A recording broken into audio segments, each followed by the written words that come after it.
শীতের মরশুমের শুরুতেই বেজায় গরম বাজার। শীতল হাওয়ায় ঠান্ডা অনুভূত হলেও বাজারে গেলে চিন্তায় মাথার ঘাম পায়ে পড়ছে আমজনতার। বাজারে আলু পেঁয়াজের দাম আকাশ ছোঁয়া, ফলে জনসাধারণের কথা ভেবে বাজার দরে লাগাম টানার বন্দোবস্ত করেছেন খোদ মুখ্যমন্ত্রী মমতা বন্দ্যোপাধ্যায়ও। কিন্তু মুখ্যমন্ত্রীর পদক্ষেপের পরেও হ্রাস টানা যাচ্ছে না আলু পেঁয়াজের দামে। শনিবার পুর নিগমের টাস্ক ফোর্সের আধিকারিকদের বৈঠকের পর অবশেষে মেয়রের নির্দেশে শহরে নজরদারি শুরু করল টাস্ক ফোর্স। মেয়রের নির্দেশের পর শহরের বিভিন্ন বাজার পরিদর্শনে নামেন টাস্ক ফোর্সের আধিকারিকরা। সোমবার শিলিগুড়ি বিধান মার্কেটে অভিযান চালায় টাস্ক ফোর্স। পাইকারি বাজার ও খুচরো বাজারে সবজির দাম কতটা কি রয়েছে তা খোঁজ নেওয়া হয় এদিন। পাশাপাশি বিধান মার্কেটে গিয়ে সেখানে ব্যবসায়ীদের সাথে কথা বলেন টাস্ক ফোর্সের আধিকারিকরা।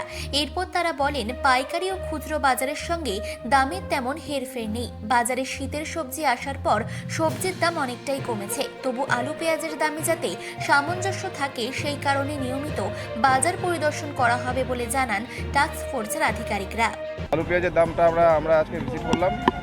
সেদিন আমাদের শনিবার দিন একটা মিটিং হয়েছে মিউনিসিপ্যাল কর্পোরেশনে। সেখানে মিটিংয়ের পর আমরা আজকে একটা ভিজিট করলাম। ভিজিটে দেখা গেল যে হোলসেল রেটের সাথে রিটেল রেটের খুব একটা বেশি ডিফারেন্স নেই, সামঞ্জস্যই আছে। অনেক সময় অভিযোগ হচ্ছে যে টাস্ক ফোর্স চলে যাওয়ার পর আবার দাম বেড়ে যাচ্ছে। টাস্ক ফোর্স আমরা সেই জন্য রেগুলার মনিটরিং করার চেষ্টা করছি, যে আমরা যেন রেগুলার মনিটরিং প্রতিদিনই আমরা আসার চেষ্টা করবো, প্রত্যেকটা মার্কেট ঘুরে ঘুরে দেখার চেষ্টা করব। আলু আর পেঁয়াজ আর টমেটো এগুলো ছাড়া বাদবাকি শীতের সবজি ওঠার পরে প্রত্যেকটা জিনিসেরই দাম কিন্তু কমে গেছে। হ্যাঁ, মানে আলু পেঁয়াজ আর এটা নিয়ে অভিযোগ ছিল কিছুটা, আর কিছুটা হচ্ছে আরও কিছু রসুন এসব নিয়ে একটু ছিল, কিন্তু বাদবাকি সব জিনিসেরই দাম কিন্তু শীতের সবজি ওঠার পরে কমেছে। হ্যাঁ, অভিযান কন্টিনিউ আছেই। আমাদের অভিযানটা বহুদিন ধরেই কন্টিনিউ আছে। এবার আমরা এখন চিন্তা করছি যে আমরা মাঝখানে গ্যাপ না দিয়ে রেগুলার ভিজিট করব। এবার শুরু থেকেই আলুর দাম চড়া। পুজোর আগে আলু পেঁয়াজের দামে লাগাম টানতেই মুখ্যমন্ত্রী মমতা বন্দ্যোপাধ্যায় কলকাতায় আলুর দাম কেজি প্রতি 30 টাকা রাখার নির্দেশ দিয়েছিলেন। এই শর্তেই তিনি রাজ্যের আলু ভিন রাজ্যে পাঠানোর ছাড়পত্র দিয়েছিলেন। কিন্তু কলকাতায় আলুর দাম বর্তমানে 35, চন্দ্রমুখী আলুর দাম 40 থেকে 45। আলুর এই অগ্নিমূল্যের নেপথ্যে রয়েছেন ভিন রাজ্যের আলু বিক্রির অনুমতি। কারণ বাংলার আলু ভিন রাজ্যে বিক্রির অনুমতি দেওয়া হলেও দেশের বাইরে পাঠানোর উপর নিষেধাজ্ঞা জারি করা হয়েছিল। কিন্তু তারপরেও কিভাবে অন্য দেশে চলে যায় বাংলার আলু ও পেঁয়াজ? আলু আর পেঁয়াজের দামটা কেন বাড়াচ্ছে? আমি আলু বলেছিলাম নিজের রাজ্য আগে পাবে, যেটা আমি প্রোডাকশন দিই।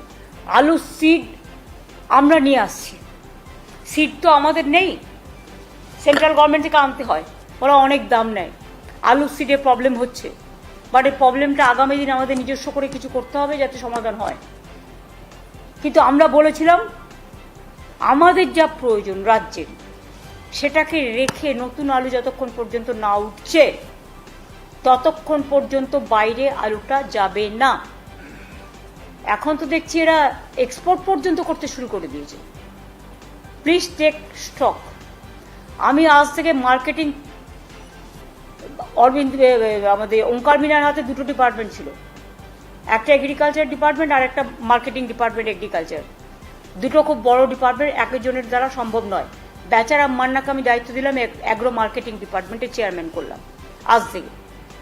সুতরাং প্লিজ টেক এ স্টক, কোন পজিশনে আছে এবং আমাকে জানাতে হবে, টাইম টু টাইম মনিটর করতে হবে। বৃহস্পতিবার নবান্ন বৈঠক থেকে মুখ্যমন্ত্রী মমতা বন্দ্যোপাধ্যায় অভিযোগ করেন, রাজ্যের আলু বেআইনিভাবে বিদেশে চলে গিয়েছে বলেই তার কাছে অভিযোগ এসেছে।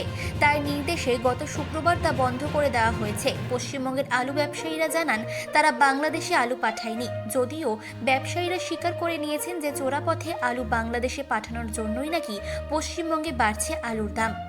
চিফ এডিটর জিতেন সরকারের রিপোর্ট, চেতনা বার্তা। জেগে থাকে, জাগিয়ে রাখে।